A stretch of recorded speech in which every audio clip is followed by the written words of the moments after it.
जो बच्चे खड़े हैं उनको और युवाओं को और बड़े बुजुर्गों को, जो बहनें खड़ी हैं उनको भी गणतंत्र दिवस की बहुत बहुत हार्दिक बधाई एवं शुभकामनाएं। दोस्तों, हम हर साल मनाते हैं गणतंत्र दिवस, लेकिन गणतंत्र दिवस का जो मतलब होता है वो बहुत सारे कम लोग जानते हैं। तो गणतंत्र का मतलब होता है गण यानी लोग, तंत्र यानी शासन, यानी कि लोगों का शासन। पहले ये जो संविधान लागू नहीं हुआ था उससे पहले राजतंत्र हुआ करता था, और आज गणतंत्र है यानी लोगों का शासन है। राजतंत्र में राजाओं का शासन हुआ करता था, जो राजा कहता था वही जनता को करना पड़ता था और राजा का बेटा ही राजा बनता था। लेकिन गणतंत्र का मतलब यह है कि लोगों का तंत्र, लोगों का शासन, जो जनता कहती है वो राजा को करना पड़ता है। जनता वोट देकर राजा को बनाती है, जनता मालिक होती है, जो जनता मालिक होती है, और जो जनता वोट देकर जिसको चुनती है, जो सरपंच हो, एमएलए हो, मुख्यमंत्री हो, प्रधानमंत्री हो, जो भी हो, जनता मालिक होती है और जनता उसे बनाती है, तो वो नौकर होते हैं। वो नौकर बनकर आपका देश का काम करते हैं। इस बात को समझने की जरूरत है। और जो पहले जो राजतंत्र में जन्म के आधार पर निर्धारित थी, और आज जो है क्रम के आधार पर निर्धारित है।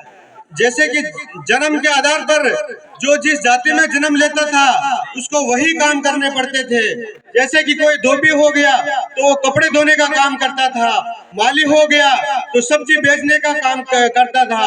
कोई जैसे कि अलग अलग जातियों के होते थे तो अलग अलग जातियों के सिर्फ एक ही काम करने पड़ते थे। और जो कर्म के आधार पर आज जो निर्धारित है जाति जो है, जो मतलब कोई भी इंसान किसी भी जाति का हो, किसी भी धर्म का हो, चाहे कोई भी इंसान हो, वो आज क्रम अगर अच्छा, जैसे कि मास्टर का क्रम करे, मास्टर की पढ़ाई करेगा तो वो मास्टर बन सकता है, डॉक्टर की पढ़ाई करेगा तो वो डॉक्टर बन सकता है, इंजीनियर की पढ़ाई करेगा तो वो इंजीनियर बन सकता है। जिस तरह वो अगर मुख्यमंत्री, प्रधानमंत्री भी बनना चाहता है तो बन सकता है।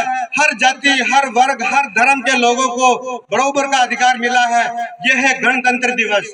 सभी को इस गणतंत्र दिवस को समझने की जरूरत है और बराबर ध्यान रखने की जरूरत है, और इसको मानने की जरूरत है।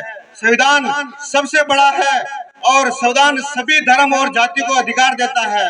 तो मैं सभी लोगों से कहना चाहता हूं और युवाओं को कहना चाहता हूं, अपने बच्चों को गणतंत्र के बारे में बताएं, लोकतंत्र के बारे में बताएं।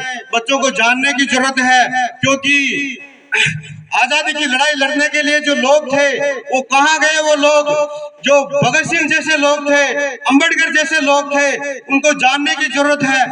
भगत सिंह 23 साल की उम्र में शहीद हुए थे। मेरे को उनकी एक छोटी सी बात बहुत याद आती है। तो मैं सोचता हूँ ऐसे हमारे भगत सिंह आज क्यों नहीं है? हमारे बच्चों के दिलों में भगत सिंह क्यों नहीं पैदा हो रहे हैं? जब भगत सिंह जेल में थे तब उनको किसी ने कहा है कि आपकी जो आखिरी इच्छा है वो क्या है? तो भगत सिंह ने एक जवाब दिया था, बहुत अच्छा था। भगत सिंह ने कहा कि मैं जब यहाँ पे शहीद होऊंगा तब मेरी जो लाश लेने के लिए मेरी माँ को मत भेजना, क्योंकि मेरा भाई है कुलबीर, उसको भेज देना। तो बोला कि ऐसा क्यों? क्योंकि भगत सिंह ने कहा कि मेरी माँ आएगी मुझे लेने के लिए और मेरी माँ के आंखों में एक भी आंसू गिरेगा तो लोग कहेंगे कि भगत सिंह की माँ रो रही है। तो मैं कभी ये नहीं चाहता कि ऐसा संदेश मेरी तरफ से भारत की जनता के पास पहुंचे। तो ऐसे भगत सिंह को क्यों भूल गए लोग? आज भगत सिंह को आगे लाने की जरूरत है और भगवान को दिलों में रखने की जरूरत है। लेकिन लोग भगवान को दिलों में रखने की जगह भगवान को आगे लाते हैं, लेकिन भगत सिंह को पीछे रखते हैं, कमरे में बंद करके रखते हैं। अंबेडकर को आगे नहीं लाते हैं। भगत सिंह और अंबेडकर को दिलों में रखने की, बाहर रखने की जगह कमरे में बंद रखते हैं। ऐसा क्यों हो रहा है? वो जो आजादी के लिए जो लड़े हैं, जो अधिकारों के लिए लड़े हैं, उन लोगों को बाहर लाने की जरूरत है।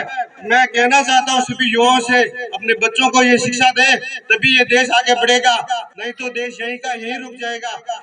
और कई देश हम जो देश के कई देशों की, जो चाइना और काफी सारे जो इंग्लैंड, अमेरिका, जापान जो भी है, हम उनकी बातें तो कर लेते हैं, लेकिन वो सारे देश हमारे देश से काफी आगे निकल चुके हैं।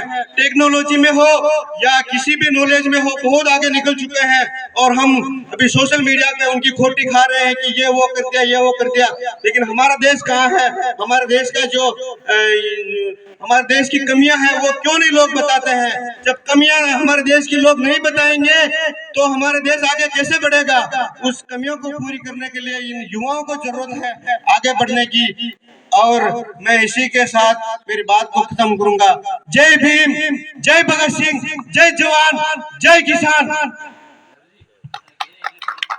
और मैं ये आप ये तो अच्छा रहता है, लेकिन कोई बात ठीक है। मैं जो भी पहले से जो 5वीं तक के बच्चे हैं उनको मैं इंग्लिश में जो फर्स्ट डिवीजन, किसी भी प्रकार में जो फर्स्ट डिवीजन आएंगे, मैं उनके लिए जो सर बता रहे थे, मेरे को याद नहीं है, पहली वाले के लिए राइटिंग की बुक होगी, और जो बड़ी क्लास है उनके लिए टेंस मीनिंग्स, हाँ ओके, वो लेके आएंगे। वो सर मेरे को लिख के दे देंगे, मैं वो बच्चों को जो दिलाने का दिलवा दूंगा। और धन्यवाद। जो क्लास में टॉपर रहेगा